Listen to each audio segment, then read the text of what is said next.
ওয়াজ আছে আমল নাই। ভুল বললাম না ঠিক বললাম? মসজিদে নামাজে লোক হয় না, ওয়াজের মাহফিলে মানুষ হয় না, চারটা গানে মানুষের অভাব থাকে না। জোরে জোরে বলেন কথা ঠিক কিনা? গরু জবাই করে চারটা গানের প্যান্ডেলে মহিলা নিয়ে আসে নাচায়, এরকম আসে না? নাই। এগুলো থেকে আপনার আমার বিরত থাকতে হবে। যতক্ষণ পর্যন্ত এগুলো থেকে বিরত না থাকতে পারা যাবে, সেই পর্যন্ত বাংলার জমিনে কখনো শান্তির আশা করা যায় না। জোরে জোরে বলেন কথা ঠিক কিনা?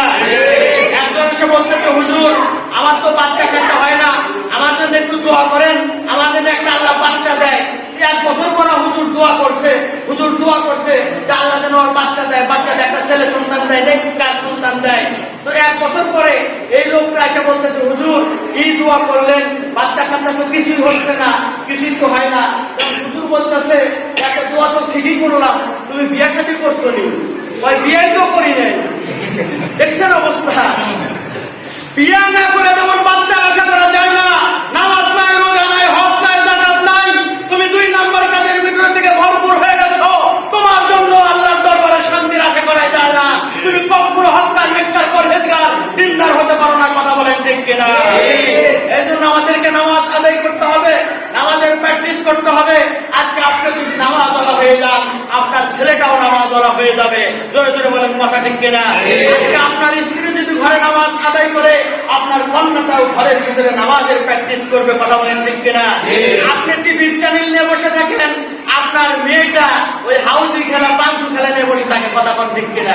আর আপনি ঘরে রাবিয়া বসতে হইব, কখনো হতে পারে না, ইম্পসিবল, অবশ্যই হতে পারে না। কথা বলেন ঠিক কিনা?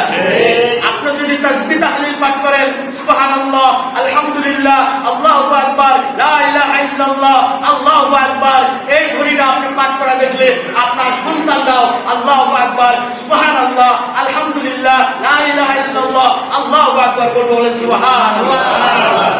পরে যখন আযান পড়ে মুমিন লোকের দিলে লাগে, নাক্তাশকে শুয়ে থাকে ডাকরি তোরা বেঈমান, আজ কেন ঘুমাও মুসলমান। কথা বলেন ঠিক কিনা?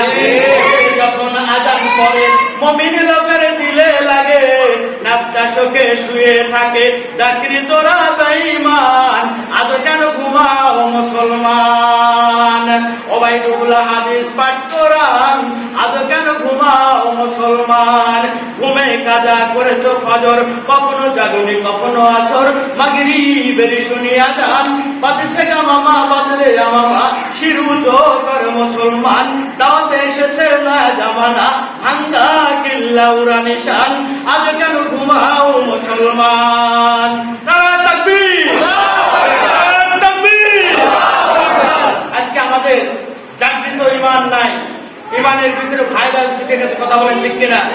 এই জন্য আমি আমার ভাষায় বদরের প্রতিধ্বনিতে আমি বলে থাকি যে আর ঘুমায় না নয়ন মিলিয়া, আর ঘুমায় না নয়ন মিলিয়া, অলসতার কালে এমনি করিয়া সব কিছু তোমার গেল রসাতলে। অলহ সঞ্চলতা বড় পরিহার, কেন না দেখি একবার, সময় ভীষণ কঠিন এখন অমুসলিম, হুঁশিয়ার হুঁশিয়ার হুঁশিয়ার। কথা বলেন ঠিক কিনা? মানুষ এখন হয়েছে মাতাল, মানুষ এখন হয়েছে মাতাল, কাজ গান আর দুয়ায় যায়নি গো পাওয়া আল কোরআনের প্রকৃত খরিদ্দার খরিদ্দার। সময় ভীষণ কঠিন এখন অমুসলিম, হুঁশিয়ার হুঁশিয়ার হুঁশিয়ার। বীরের জাতি বীর বেশে আও দেখি আগুয়ান, এক হাতে কালামুল্লাহ আর এক হাতে তলোয়ার। সময় ভীষণ কঠিন এখন অমুসলিম, হুঁশিয়ার হুঁশিয়ার হুঁশিয়ার। আল্লাহু আকবার, আল্লাহু আকবার। সম্মানিত উপস্থিতি, তাই এই জন্য কি করতে হবে? যখন আযান হয়, যখন আল্লাহু আকবার, আল্লাহু আকবার শব্দের প্রতিধ্বনি অর্থ হচ্ছে আল্লাহু আকবার শব্দের প্রতিধ্বনি অর্থ কি? আল্লাহ মহান। আল্লাহ কি? মহান। আল্লাহ কি? মহান। আল্লাহ সর্বশ্রেষ্ঠ। আল্লাহর উপরে কোন শ্রেষ্ঠ কেউ আছে? আল্লাহ রাব্বুল আলামিন মহান তার কোরআনে 30 নম্বর পারার ভিতরে সূরাতুল ইখলাসের ভিতরে বলতেছে, কুল হুয়াল্লাহু আহাদ, আল্লাহুস সামাদ, লাম ইয়ালিদ ওয়া লাম ইউলাদ ওয়া লাম ইয়াকুল লাহু কুফুয়ান আহাদ। জোরে জোরে বলেন আল্লাহু আকবার। উপস্থিতি, আল্লাহ রাব্বুল আলামিন কারো থেকে সৃষ্টি হন নাই, আল্লাহ রাব্বুল আলামিনকে কেউ সৃষ্টি করেন নাই। আল্লাহ রাব্বুল আলামিন তামাম পৃথিবী সৃষ্টি করেছে, আল্লাহ রাব্বুল আলামিন সমস্ত মানুষকে সৃষ্টি করেছে। আল্লাহ হচ্ছে এক, অদ্বিতীয়। আল্লাহ রাব্বুল আলামিনকে কেউ সৃষ্টি করে নাই, আল্লাহ রাব্বুল আলামিন সকলকে সৃষ্টি করেছে। আর দুনিয়ার সমস্ত মানুষ আল্লাহর মুখাপেক্ষী, আমরা কারো আল্লাহ রাব্বুল আলামিনের মুখাপেক্ষী সকলেই, কিন্তু আল্লাহ আমাদের মুখাপেক্ষী নন। জোরে জোরে বলেন সুবহানাল্লাহ। উপস্থিতি তাহলে আল্লাহু আহাদ, আল্লাহ এক, অদ্বিতীয়। কথা বলেন ঠিক কিনা?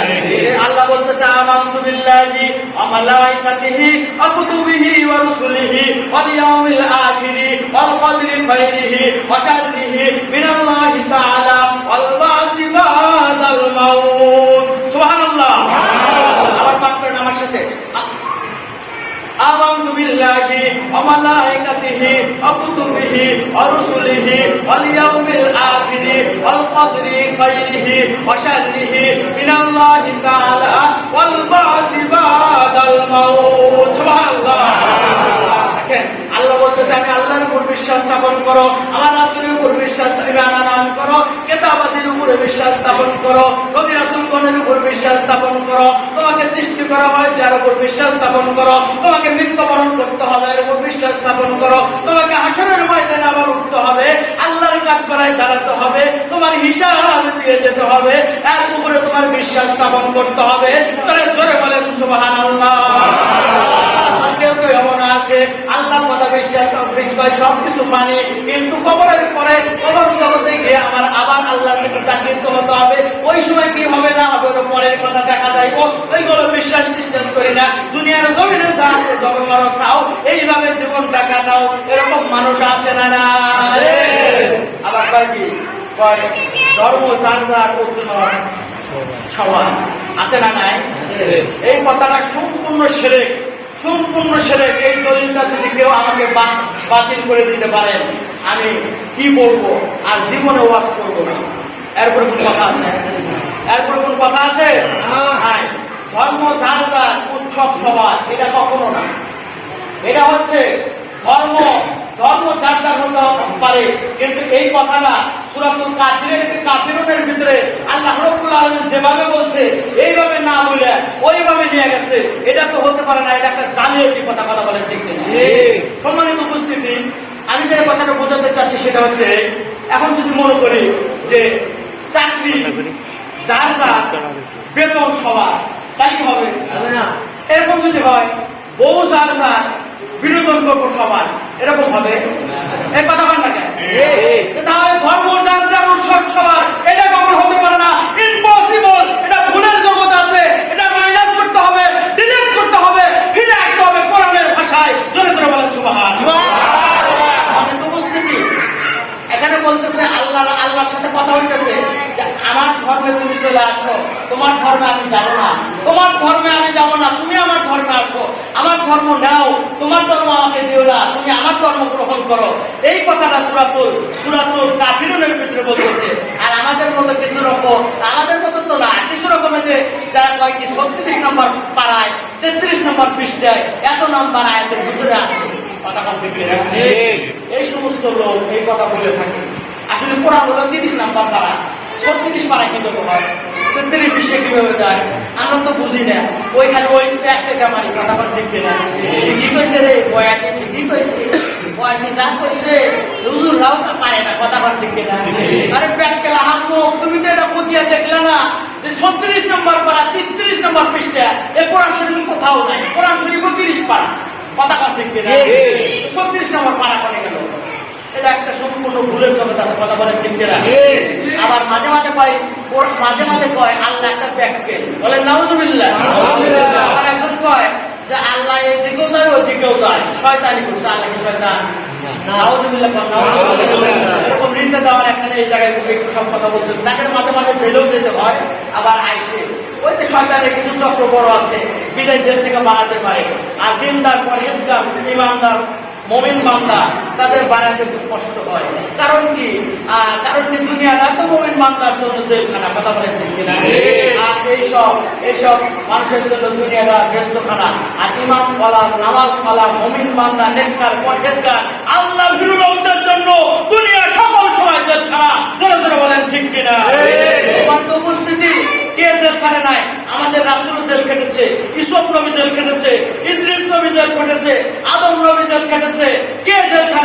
কারণ পৃথিবীর সমস্ত নবীরা জেল কেটেছে, আর নবীরা জেল কেটেছে, আল্লাহর ওলিরা জেল কাটে, আলেম ওলামা জেল কাটে। এই জন্যই বলা হয়েছে দুনিয়াটা মুমিন বান্দার জন্য জেলখানা। জোরে জোরে বলেন সুবহানাল্লাহ। আপনার মতো সলিমুদ্দিন মতো কলিমুদ্দিন মতো মানুষের জন্য দুনিয়াটা কখনো জেলখানা হতে পারে না। তুমি এই টাকা খাও, ওই টাকা খাও, মানুষ টাকা খাও, এই সেই যত যা আছে অপরাধ জগতের মধ্যে আছো, তোমার জন্য মুমিন বান্দাও না, তুমি দুনিয়ার জমিনে জেলখানাও পাইবে না। তোমাকে আল্লাহ নাগামহীন ভাবে ছেড়ে দিয়েছে। আবার যখন তোমাকে টান দেবে, তোমার অস্তিত্ব থাকবে না। তুমি বলবো আমি দুনিয়ার জমিনে আবার একটু সুযোগ চাই, ভালো কাজ করে যেতে চাই। আল্লাহ বলবে ফের দুনিয়া দেওয়া হবে না। এই দুনিয়াতে তোমাকে 70 বছর সময় দেওয়া হয়েছে, তুমি কিঞ্চিত পরিমাণ সময় কাজে লাগাও নাই। অতএব তোমার মতো নাদান মূর্খর কথা আমার দরবারে আর রিসিভ হবে না। তোমাকে ডিলিট করে দেওয়া হলো। তোমার এই দুনিয়ার সময় শেষ, কবরে চলে যাও। তোমার জন্য কঠিন শাস্তি ভোগ করতে হবে। জোরে জোরে বলেন কথা ঠিক কিনা? সম্মানিত উপস্থিতি, এই জন্য বলা যাবে না ধর্ম ছাড়দার উৎসব সবার, এই কথা বলা যাবে না। ওই কথা যদি বলতে হয় তাহলে আপনার কাছে আমি যদি বলি যে চাকরি সবার, চাকরি যার বেতন সবার, তা যেহেতু আপনি দিবেন না, এই কথা আর কোনোদিন বলবেন না। কথা বলেন ঠিক কিনা? কারণ আল্লাহ বলছে, আল্লাহ রাসূল বলছে যে তুমি আমার ধর্মে আসো, আমি তোমার ধর্মে যাব না। তোমার ধর্ম বাদ দাও, আমার ধর্মে আসো, আমি তোমার ধর্মে যাব না। আমার ধর্মই সঠিক, তোমার ধর্ম সঠিক না। তুমি আমার ধর্মে আসো, আমি তোমার ধর্মে যাব না। এই কথাটাই এই সেই কইরা ধর্ম সুতরাং কাফেরদের কথা এমনি লেগছে। কাফেরদের দাঁত ভাঙা জবাব আল্লাহ রাব্বুল আলামিন সূরা কাফেরের ভিতরে দিয়েছে। জোরে জোরে বলেন সুবহানাল্লাহ। ভিতরে কাফেরদের দাঁত ভাঙা জবাব দিয়েছে। এই জন্য আমাদেরকে কি করতে হবে? আমাদেরকে সঞ্চার করতে হবে, আমাদেরকে নিকট ক্লিন পরিষ্কার করতে হবে, আমাদের মন অংশ থেকে ভালো করতে হবে। আল্লাহ রাসূল বিশ্বনবী জনাবে মুহাম্মদ রাসূলুল্লাহ সাল্লাল্লাহু আলাইহি ওয়াসাল্লাম ঘোষণা করে দিয়েছেন, আখলিস দীনাকা ইয়াকফিকাল আমালুল কলিল। তোমার ঈমানকে খাঁটি করো, অল্প আমলের নাজাতের জন্য যথেষ্ট হবে। জোরে জোরে বলেন সুবহানাল্লাহ। তুমি দুনিয়ার দাঁড়ানি করে নাফরমানি করে পাঁচটা ফ্যাক্টরির মালিক হইছো, সব অবৈধ টাকার ভিতরে কিছু করে আছো। 82 বার হজ করলেও কাজ হবে না। তোমার অবৈধ টাকাকে আগে ডিলিট করো, ভালো টাকাকে মজবুত করে তারপরে হজে যাও, তবে সে তোমার হজ কবুল হবে। কথা বলেন ঠিক কিনা? আর ইবাদতের মূল মুখ্য উদ্দেশ্য হলো পরিষ্কার হওয়া। তার মানে কি? হালাল উপার্জন করে ইবাদত করা। হালাল উপার্জন করতে হবে। হালাল উপার্জন নাই, আপনার কাজ হবে না। নামাজের আরকান আহকাম 13টি। এক নম্বর জায়গা পাস, নামাজের জায়গা পাস, 70 টাকা কেবলামুখী হওয়া, এইগুলো জিনিস, লাইন কাটা সোজা করা, এইগুলো জিনিস হালাল উপার্জন করা, হালাল উপার্জন করে ইবাদত বন্দেগী করা, এইগুলো জিনিস যদি আপনার কবুল না হয়, এইগুলো কাজ না থাকে, তাহলে আপনার ইবাদত বন্দেগী আল্লাহর দরবারে কবুল হবে না। বিদায় আপনি চেষ্টা করবেন না আমি তো গুনাহ জগতে আছি, আমি আর নামাজ পড়বো না, হুজুরে কইছে না, এই ভুল করা যাবে না। কথা বলেন ঠিক কিনা? এই ভুল করা যাবে না। কারণ আপনার নামাজ হচ্ছে না, আপনি নামাজের প্র্যাকটিস করেন আর খারাপ কাজ থেকে বিরত থাকেন। কোরআনে বলছে ইন্নাস সালাতা তানহা আনিল ফাহশাই ওয়াল মুনকার, নিশ্চয় নামাজ সমস্ত ফাহিশা কাজ থেকে বিরত রাখে। জোরে জোরে বলেন কথা ঠিক কিনা?